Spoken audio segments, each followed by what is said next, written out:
Assalamualaikum warahmatullahi wabarakatuh. Halo teman-teman, bagaimana kabarnya? Semoga kita senantiasa diberi kesehatan ya oleh Allah Subhanahu wa taala. Baik, sebelum memulai pelajaran, marilah kita berdoa menurut kepercayaan dan agamanya masing-masing. Berdoa dimulai.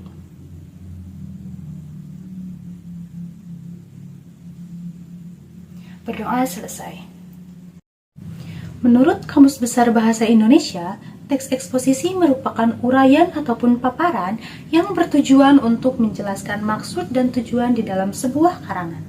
Teks ini mengemukakan sejumlah pendapat yang disertai dengan fakta yang memuat dorongan, penilaian, ataupun ajakan-ajakan tertentu kepada khalayak.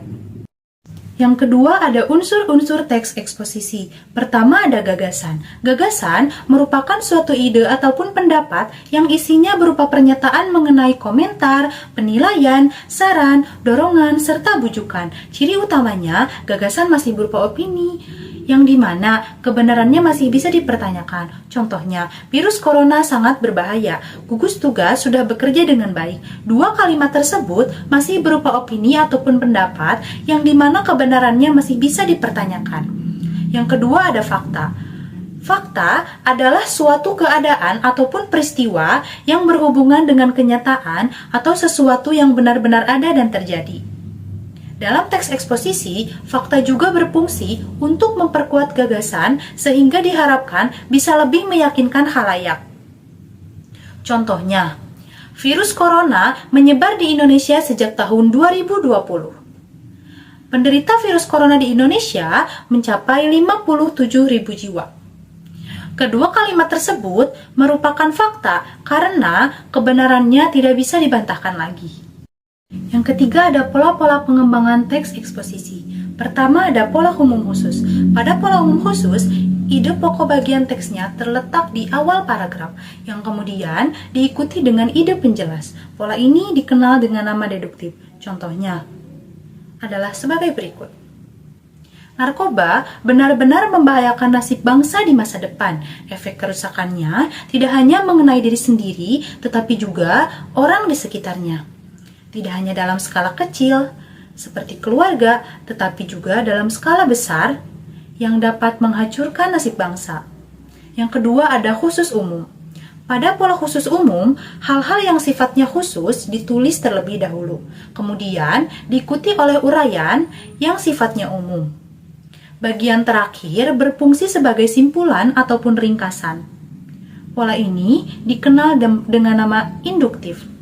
Contohnya adalah sebagai berikut. Kebakaran hutan masih terus terjadi. Begitupun dengan penebangan hutan liar yang semakin meningkat.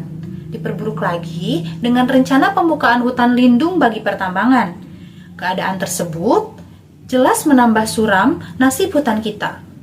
Pada paragraf di atas, kalimat utama terletak di akhir, sehingga disebut juga dengan pola khusus umum. Yang ketiga ada pola ilustrasi. Pada pola ilustrasi, gagasan-gagasan umum menggunakan ilustrasi. Contohnya pada kata konkret ataupun nyata yang berfungsi untuk membuktikan suatu pendapat. Contohnya pula, tidak semua bidang yang ada dapat dikuasai oleh seorang anak. Orang tua atau guru pun sebaiknya mengarahkan anak untuk menguasai bidang yang ia sukai. Misalnya, jika sang anak menyukai bidang menulis, maka arahkan anak agar menekuni bidang tersebut. Siapa tahu pada suatu hari nanti dia akan menjadi sastrawan ataupun wartawan yang hebat.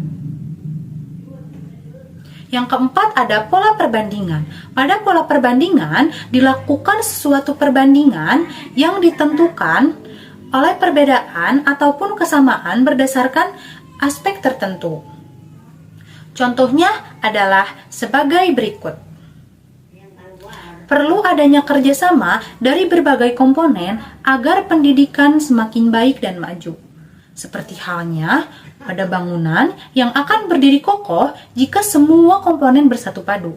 Maka dari itu, pemerintah, guru, siswa, dan orang tua harus bahu-membahu dalam melaksanakannya agar kualitas pendidikan di Indonesia kita dapat maju. Berikutnya ada kalimat utama dan gagasan umum ataupun ide pokok. Kalimat utama adalah kalimat yang mengandung gagasan pokok yang digunakan untuk membangun isi paragraf. Berdasarkan letaknya, kalimat utama dibagi menjadi 3, yaitu deduktif, induktif, dan campuran. Paragraf deduktif adalah paragraf yang kalimat utamanya terletak di awal paragraf. Contohnya, SMP Indonesia merupakan sekolah favorit. Banyak siswa berprestasi dari SMP tersebut. Lulusannya pun selalu diterima di sekolah unggulan. Yang kedua, paragraf induktif adalah paragraf yang kalimat utamanya terletak di akhir paragraf ataupun pada penutup paragraf. Contohnya, banyak siswa berprestasi dari SMP Indonesia.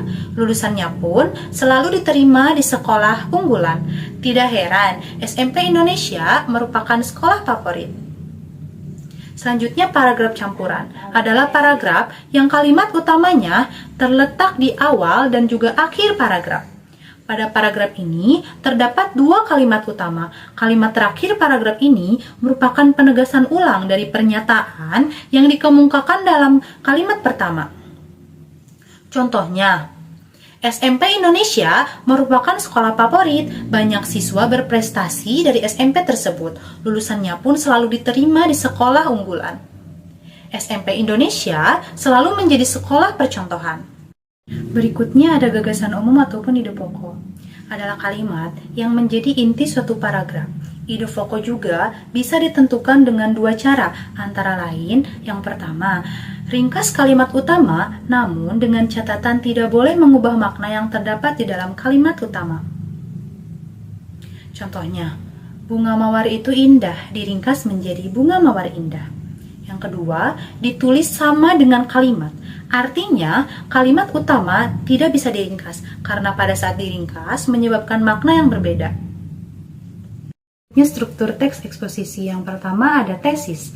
Tesis merupakan pengenalan isu, masalah, ataupun pandangan penulis secara umum mengenai topik yang akan dibahas. Contohnya, jika pemerintah tidak cepat bertindak, dalam 10 tahun mendatang, hutan Sumatera akan musnah dan diikuti oleh musnahnya hutan Kalimantan. Bagian tersebut merupakan tesis karena mengenalkan permasalahan utama. Di bagian kata, di bagian kalimat, kemungkinan musnahnya hutan, bagian itulah yang merupakan fokus utama pada pembahasan teks tersebut.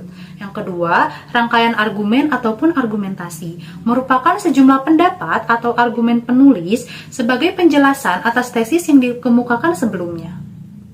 Pada bagian ini, dikemukakan pula sejumlah fakta yang memperkuat argumen-argumen penulis. Contohnya, pengelolaan hutan tidak menunjukkan adanya tanda-tanda perbaikan dibandingkan tahun-tahun sebelumnya. Sebaliknya, kecenderungannya justru semakin memburuk. Kebakaran hutan yang masih terus terjadi dan penebangan hutan liar yang semakin meningkat. Diperburuk lagi dengan perancangan pembukaan lahan hutan lindung bagi pertambangan. Keadaan tersebut jelas menambah suram keadaan nasib hutan selama ini. Rangkaian argumen pada paragraf tersebut diantaranya yang pertama, pengelolaan hutan tidak menunjukkan adanya tanda-tanda perbaikan dibandingkan tahun-tahun sebelumnya. Yang kedua, sebaliknya, kecenderungannya justru semakin memburuk. Yang ketiga, kebakaran hutan yang masih terus terjadi dan penebangan liar yang semakin meningkat. Yang keempat, diperburuk lagi dengan perencanaan pembukaan lahan pertambangan, lahan hutan lindung bagi pertambangan. Yang kelima, keadaan tersebut jelas menambah suram keadaan hutan selama ini. Yang ketiga ada penegasan ulang ataupun reorientasi. Merupakan perumusan kembali secara ringkas, bagian ini sering pula disebut dengan penutup ataupun simpulan. Contohnya, rupanya kedua masalah itu belum cukup. Pemerintah menambah rencana pembukaan kawasan hutan lindung untuk areal pertambangan. Kebijakan tersebut jelas semakin menyempurnakan data hutan di Indonesia. Bagian tersebut merupakan suatu simpulan dan dari paparan sebelumnya, hal ini ditandai oleh kata-kata kedua masalah itu belum cukup. Kebijakan tersebut jelas semakin menyempurnakan derita hutan Indonesia. Yang Yang keenam, unsur-unsur kebahasaan atau kaidah kebahasaan teks eksposisi. Yang pertama ada kata teknis. Adalah kata yang memiliki arti khusus terkait bidang atau keahlian tertentu. Contohnya, kehutanan, hutan lindung, pembalakan, penebangan, jurnalistiknya, berita, tajuk, dan juga redaktur. Yang kedua ada hubungan kausalitas, merupakan kata sambung sebagai penanda sebab dan akibat. Misalnya, jika, sebab, karena, dengan demikian, akibatnya, sebabnya, oleh sebab itu, oleh karena itu, dan sebagainya. Contohnya, jika, hubungan kausalitasnya itu jika kawasan wisata sudah padat, perlu dicarikan solusi. Yang ketiga ada hubungan kronologis, merupakan kata-kata yang menyatakan perbandingan ataupun pertentangan. Misalnya, sebelum itu, kemudian, pada akhirnya, sebaliknya, berbeda halnya, dan namun. Contohnya, penebangan liar dikatakan berkurang, namun kenyataan di lapangan justru sebaliknya. Keempat, ada kata kerja mental, merupakan kata kerja yang terkait dengan kegiatan hasil pemikiran, seperti diharapkan, memperkirakan, mengagungkan, kegiatan, berpendapat, berasumsi, dan menyimpulkan. Contohnya, apabila tempat wisata sudah padat, diperkirakan tidak akan menarik lagi. Yang kelima ada kata rujukan, merupakan kata yang dipakai untuk merujuk kata yang sudah dijelaskan sebelumnya, seperti berdasarkan data, merujuk pada pendapat, dan sebagainya. Yang keenam adalah kata persuasif. Kata persuasif merupakan kata yang digunakan untuk mempengaruhi seseorang, seperti hendaklah, sebaiknya, diharapkan, perlu, harus, dan sebagainya. Sebagai contoh, masyarakat harus diajarkan cara mengolah sampah organik dan anorganik. Yang ketujuh ada kata denotatif, merupakan kata yang bermakna sama dengan kata aslinya, ataupun bermakna sebenarnya. Contohnya, kebakaran hutan masih terus terjadi, penebangan liar semakin meningkat. Yang kedelapan ada kata konotatif, merupakan kata yang bermakna tidak sama dengan kata aslinya ataupun bermakna kias, bisa juga disebut juga dengan ungkapan. Contohnya, yang pertama, demonstrasi itu diikuti oleh lautan manusia ataupun kumpulan banyak orang. Yang kedua, jangan mencari kambing hitam di dalam masalah itu, artinya orang yang dipersalahkan. Kita simak sama-sama yuk mengenai contoh teks eksposisi yang lebih lengkap yang berjudul Nasib Hutan Kita Semakin Suram. Pada bagian tesis dijelaskan bahwa jika pemerintah tidak cepat bertindak dalam 10 tahun mendatang, hutan Sumatera akan musnah. Hilangnya hutan Sumatera akan diikuti juga oleh musnahnya hutan Kalimantan. Pada bagian argumentasi dijelaskan, pengelolaan hutan tidak menunjukkan adanya tanda-tanda perbaikan dibandingkan tahun sebelumnya. Sebaliknya, kecenderungannya justru semakin memburuk. Kebakaran hutan masih terus terjadi, dan penebangan liar semakin meningkat. Diperburuk lagi dengan rencana pembukaan lahan hutan lindung bagi pertambangan. Keadaan tersebut jelas menambah suram nasib hutan. Keterpurukan sektor kehutanan bersumber dari sistem pengelolaan yang didominasi oleh pemerintah pusat dan mengesampingkan keberadaan masyarakat lokal. Adanya konflik-konflik seperti konflik antar masyarakat lokal dengan perusahaan, ataupun antara masyarakat lokal dengan pemerintah, yang semakin memperburuk kondisi kehutanan di Indonesia. Selain itu, lemahnya penegakan hukum menyebabkan semakin parahnya kerusakan hutan. Kerusakan hutan telah mencapai kurang lebih 2 juta hektar per tahun. Hal ini, setiap menitnya Indonesia kehilangan hutan seluas 3 hektar ataupun sama dengan 6 kali luas lapangan bola. Namun, kenyataannya di lapangan justru sebaliknya. Beberapa hal justru mempercepat laju kerusakan hutan di Indonesia yang hampir terjadi sekitar 2 kali lipat. Penyebabnya, adanya tekanan masyarakat akibat krisisnya ekonomi. Kondisi demikian mengakibatkan merajalelanya penebangan liar. Bersamaan dengan itu, eksploitasi sumber daya alam oleh pemerintah juga semakin meningkat sebagai konsekuensi dari kebutuhan pemerintah untuk membayar hutang negara. Belum lagi adanya otonomi daerah yang mendorong pemerintah lokal meningkatkan pendapatan asli daerah. dengan menebang hutan secara berlebihan. Sebelum itu, kondisi hutan Indonesia benar-benar sudah memprihatinkan. Dalam kurun waktu 50 tahun, hutan alam Indonesia mengalami penurunan luas sebesar 64 juta hektar. Pembukaan hutan alam di dataran rendah di Sulawesi telah memusnahkan keanekaragaman hayati. Berjuta-juta spesies flora dan fauna musnah dengan percuma. Pembukaan lahan dengan cara membakar hutan menambah masalah kerusakan hutan. Munculnya El Nino pun memperburuk kondisi hutan. Selama bulan Januari-Oktober, 45% dari keseluruhan titik kebakaran terkonsentrasi di Provinsi Riau. Kemudian, pada bulan Oktober, terjadi kenaikan jumlah. Selama bulan Januari-Oktober, 45% dari keseluruhan titik kebakaran terkonsentrasi di Provinsi Riau. Kemudian, pada bulan Oktober, terjadi kenaikan jumlah titik kebakaran yang cukup signifikan di Provinsi Riau, Sumatera Barat, dan Jambi. Di Pulau Sumatera, berdasarkan titik kebakaran terjadi di hutan rawa gambut sebanyak 49%, alang-alang 13%, hutan dataran rendah 10%, permukiman pertanian, masyarakat 10%, perkebunan 8%, dan sisanya rawa ataupun non-gambut. Kebakaran hutan memberikan kerugian tidak sedikit.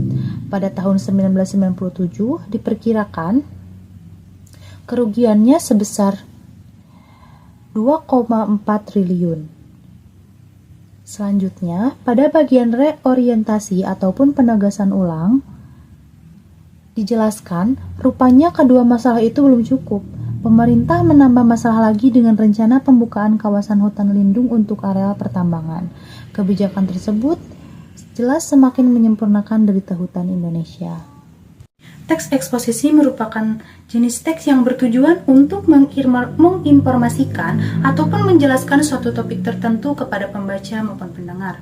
Teks eksposisi juga sangat penting dalam kehidupan sehari-hari, terutama di dalam dunia pendidikan. Oleh karena itu, bahasa teks eksposisi haruslah faktual, jelas, dan mudah dipahami. Selain itu, penggunaan kosakata yang tepat dan penjelasan yang lengkap juga mendalam sangat dibutuhkan untuk menjelaskan suatu topik secara komprehensif.